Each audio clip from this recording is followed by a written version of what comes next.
Olá, tudo bem, queridos e queridas? Quanto tempo, né? Pois é, tô aqui mais uma vez para poder compartilhar um pouquinho do que eu faço, dessa minha trajetória aí profissional, que eu acho muito importante compartilhar com vocês, né? A gente sempre acaba se inspirando em pessoas e quando isso acontece, é importante que a gente fale isso para as outras pessoas, né? O quanto existem pessoas que nos inspiram na nossa trajetória.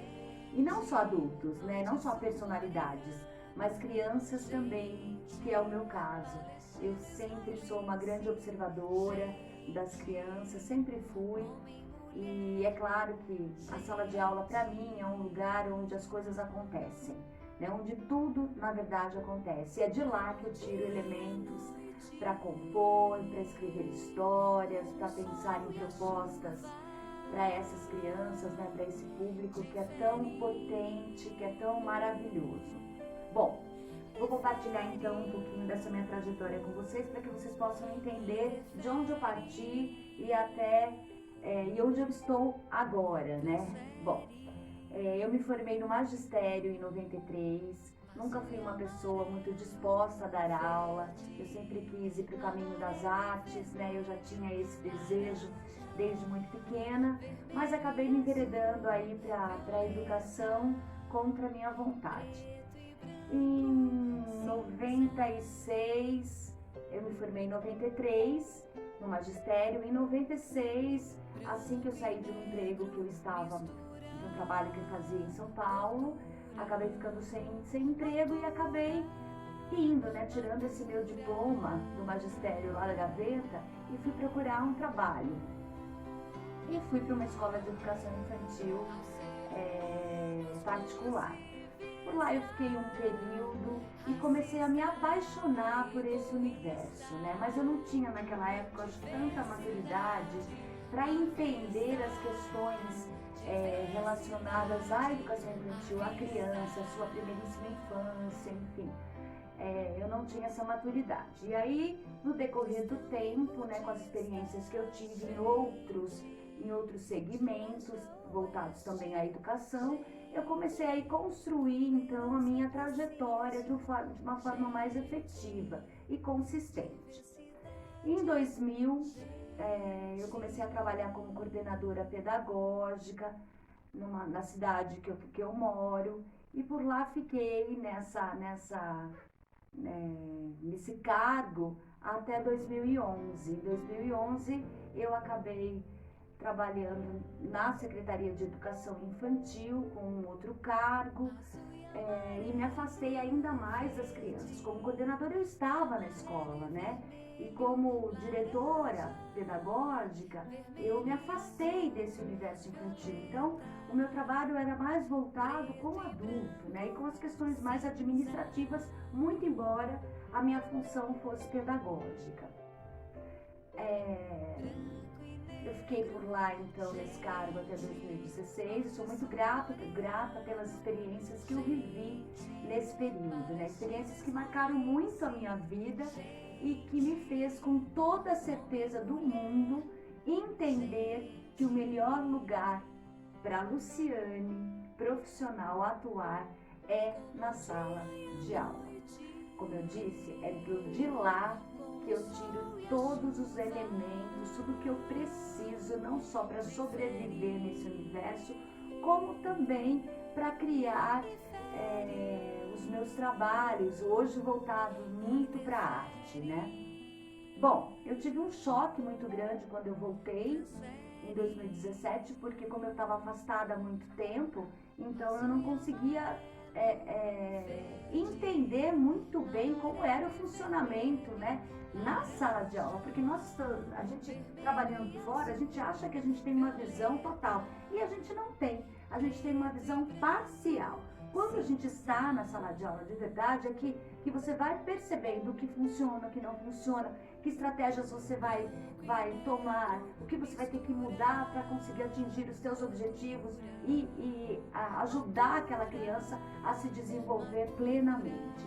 Então eu tive algumas dificuldades no começo, mas contei com a ajuda de um grande amigo meu, o professor incrível, maravilhoso, um grande formador, chamado André Pancotto, que me ensinou muito, que me deu muita força, né, para esse período.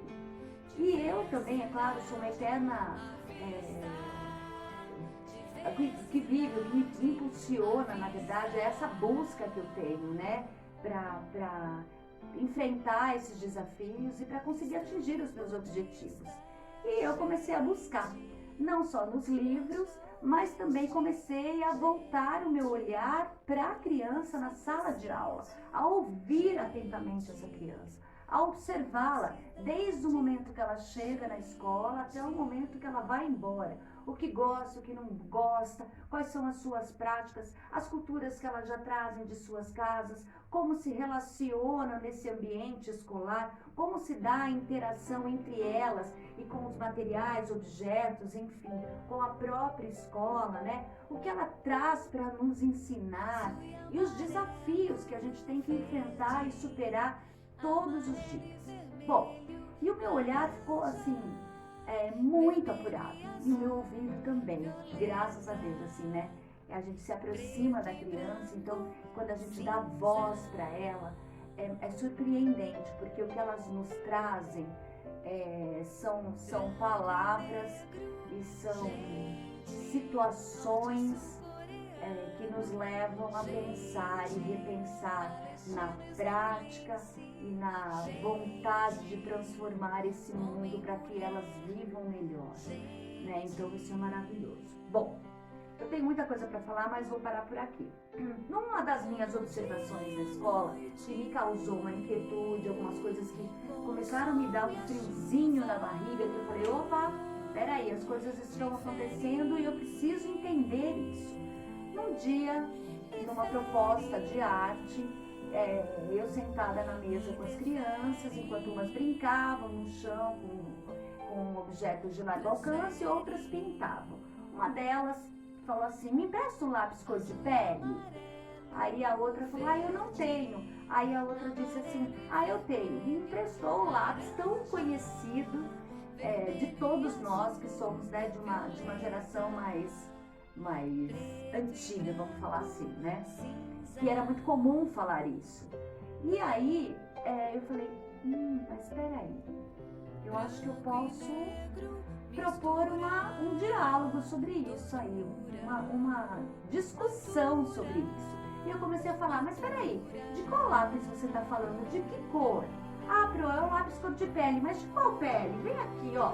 A sua pele é da mesma cor que a minha? Olha, sua amiguinha, vamos olhar? Vamos colocar o bracinho? Aí todo mundo veio e a gente foi observando o bracinho e a cor de cada um, como elas eram tão diferentes, né? Aí eu falei, não, então o lápis tem uma cor, um nome. Vamos descobrir o nome dessa cor? E a gente foi e descobriu. Falei, então quando você quiser, você vai falar assim, falei para todos, você vai falar, me empresta o lápis tal? E aí a gente vai entender e vai saber qual é esse lápis que você quer. Mas aí a gente não sossegou com isso. Eu percebi que as crianças estavam se esforçando demais para não falar mais lápis cor da pele. Mas eu falei, gente, mas não é só isso, né? O que tem por trás disso? Eu preciso começar a trazer isso para educação infantil, porque é necessário falar sobre isso, né? As crianças já trazem tantas questões e a gente não pode deixar de lado, a gente precisa falar sobre isso. E aí então eu tive a ideia de tirar uma foto, essa que está aqui, que estampou a camiseta de uma mostra pedagógica da minha escola e falando sobre as diferenças. Pois é. E aí a gente começa a cutucar uma feridinha aí que muitas pessoas não querem falar, mas que é tão necessário. Nós precisamos falar sobre isso, né? E aí, partindo disso, então, eu apresentei esse livro chamado Lápis Cor de Pele, que é da editora Cortez, e quem escreveu foi Daniela de Brito, quem ilustrou foi Poli Duarte. Então, um livro muito legal que fala justamente sobre essas questões e que vai explicando por que nós somos diferente, porque nós temos cores diferentes, né?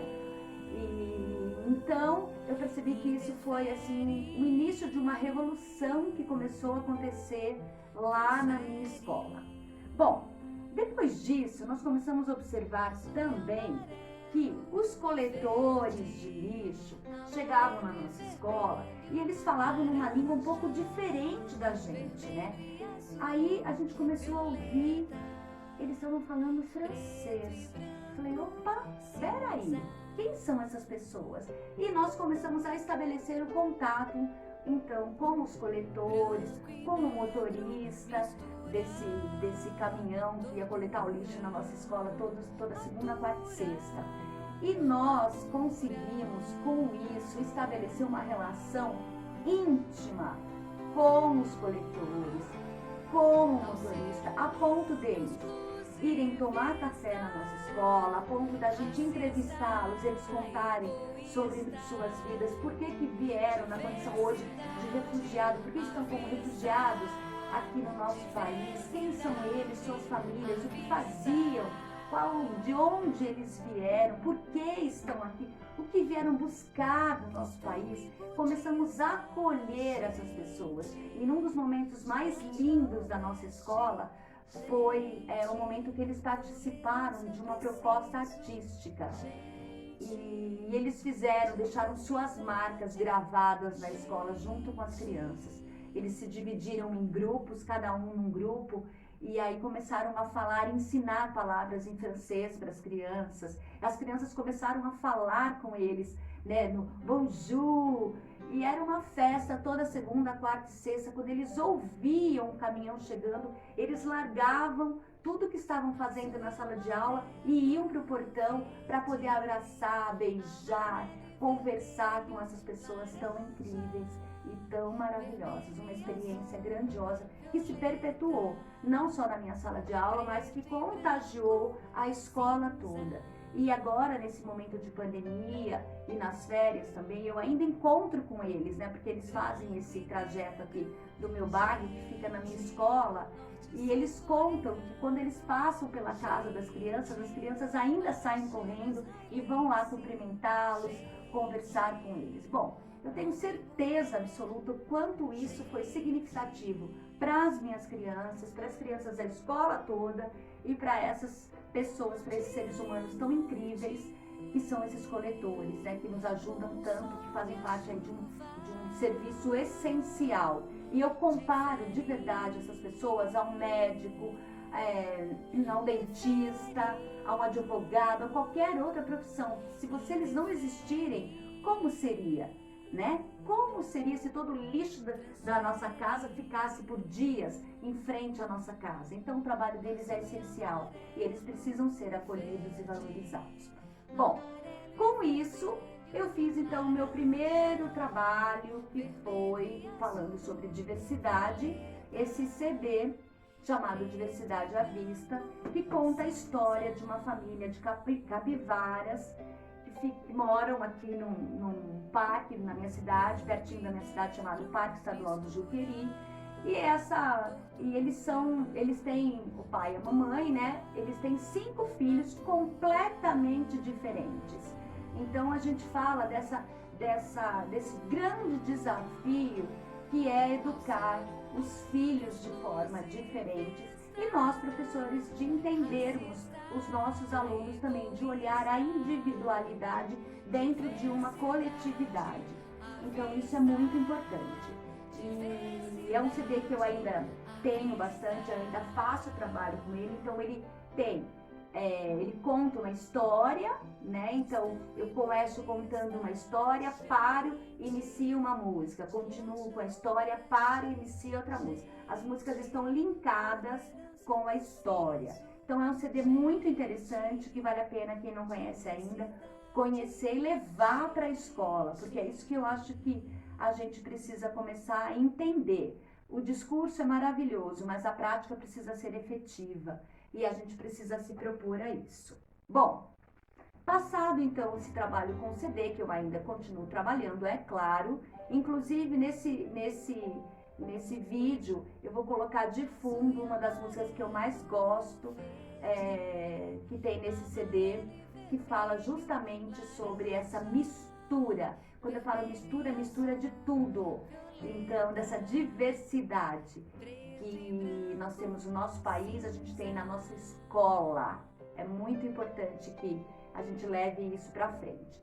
E também nas observações, é claro, continuando da minha sala de aula, nasceu então este livro chamado A Mira, que é essa menininha linda que está aqui.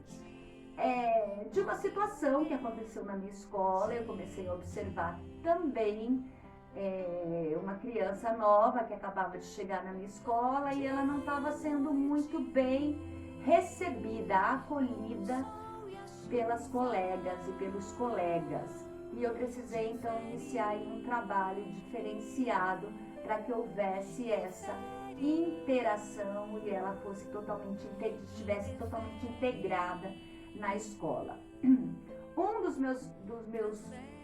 Uma das coisas que eu pensei inicialmente foi, não essa boneca aqui, mas uma outra chamada Flor. Eu escrevi uma historinha da Flor e essa boneca foi para casa. Toda sexta-feira essa boneca ia para casa e as crianças precisavam cuidar dessa boneca como se ela fosse uma amiga de verdade, né? Então eu contava a história de uma menina que tinha acabado de chegar da África e iniciou na nossa escola e ela queria compartilhar a cultura dela e queria também conhecer a nossa cultura. E nada mais desafiante, nada mais oportuno do que ir para a casa das crianças para conhecer essa rotina, como se dava, como acontecia esse dia a dia. E foi surpreendente, porque assim, eu conversei com as famílias antes, né? E foi muito legal, porque onde as famílias iam, a boneca estava junto. Então foram para o shopping, foram para academia, foram para natação, foram para parque, para todos os lugares. E aí na segunda-feira, a mãe e o pai tinham o compromisso de relatar de forma escrita como se deu esse momento, né? Esse final de semana, essa experiência com a Flor e seus filhos em casa. Foi maravilhoso. Bom, daí então eu parti para a escrita da história da Mira, que conta a história de uma menina que logo no seu primeiro dia de aula, ela nunca tinha estudado. Não é uma história que eu conto que acontece nesse momento, ela é um pouco, aconteceu uns 20 anos mais ou menos, e essa menina chega na escola e percebe uma diferença muito grande, porque uma coisa é a criança em sua casa, vivenciando a sua cultura com os seus, e quando essa criança vai para a escola e se depara com culturas completamente diferentes da sua. E aí ela começa a perceber, opa, peraí, o que está acontecendo? Ela começa a se perceber um pouco diferente na escola, porque ela não se sente representada. A começar logo pelo primeiro dia de aula, onde a sua professora apresenta uma história de um conto de fadas, de uma princesa loira com cabelo liso, esvoaçante, e a maioria da sala de aula, todas tinham esse cabelo liso, esvoaçante, se identificaram com aquela princesa, né? E ela não se identificou, mas ela queria ser uma princesa igual àquela, né? E ela ficou muito triste, chegando em sua casa, então ela expressa isso para sua mãe, que acolhe isso, essa questão que a sua filha levanta e começa a contar para ela, então, uma outra história, né? A história da origem, da sua origem, da origem dos seus antepassados. Bom, e aí, então, é uma história emocionante, porque a gente, mais uma vez, toca numa feridinha onde as pessoas não querem falar, principalmente na educação infantil, mas que nós precisamos falar sim. E aí, antes de eu escrever esse livro, eu comecei a observar a minha escola. E comecei a observar os livros, né? Não tinha livros que falasse sobre questões raciais ou que apresentasse uma princesa ou uma menina negra, preta. Não tinha. Só tinha esses padrões que a gente já conhece há tanto tempo, né? Essas princesas que a gente já conhece há tanto tempo. E num dos dias também que nós estávamos organizando os materiais da escola, nós precisávamos lavar as bonecas, eu com as crianças. Na hora de organizar, eu comecei a ver que também eu não tinha nenhuma boneca preta. Todas as bonecas eram loirinhas, de olhos azuis, branquinhas, né? E eu falei, poxa, peraí, o que está acontecendo? Aí passei a observar as fantasias, que são sempre as mesmas. Branca de Neve, Cinderela, só essas fantasias, né? Que já vem referenciando essas princesas que a gente também já conhece, já está cansada de saber. Bom, enfim, comecei a observar então que alguma coisa precisava ser mudada, não só nas crianças, mas também na escola no geral, né? E aí essa é a minha preocupação, então eu partilhei isso com os meus colegas de trabalho e a gente começou a observar de forma mais efetiva e mais atenta a essas questões na escola. E aí então eu escrevi essa história falando sobre uma criança que chega nessa escola e que não se sente representada e o quanto a família é importante para falar sobre quem ela é, sobre o quanto ela é potente e o quanto ela precisa se enxergar e se valorizar, né? Ela pode ser tudo que ela quiser, ela não precisa mudar. Se ela quiser mudar o seu cabelo, é uma escolha dela, mas ela não precisa mudar para seguir um padrão pré-estabelecido, não, né? Então a gente, escola, precisa mudar, ter esse olhar um pouco mais apurado em relação a isso. Bom, então basicamente é isso. Esse livro eu também acho importante falar que, como é o meu primeiro, eu fiquei com uma preocupação grande, uma dor muito grande até de escrever sobre ele, uma preocupação no sentido do próprio vocabulário. E eu acabei, então, enviando para algumas pessoas que fazem parte de movimentos muito potentes para eles lerem e me ajudarem em relação à escrita, se estava certo, se não, se tinha alguma coisa que não era muito apropriado, enfim. É tudo isso. Eu estou nessa busca constante de me transformar, de quebrar todos os meus padrões, em busca de melhorar como ser humano, em busca de melhorar inclusive como professora e de levar assim essas crianças a uma grande reflexão e quem sabe uma mudança de comportamento. É isso que eu quero, por isso que eu escrevi este livro, é dessa forma que eu gosto de trabalhar e é por isso que eu gostaria de compartilhar com você que tem esse desejo, essa vontade. Vamos junto nessa busca e se a gente quer um mundo melhor, precisa começar na educação infantil. Vem comigo então, gente. Um grande beijo, espero que vocês gostem. Estou à disposição para qualquer diálogo em relação a isso e tantas outras coisas desse universo tão maravilhoso que é a educação infantil. Um beijo. Tchau, gente. Tchau.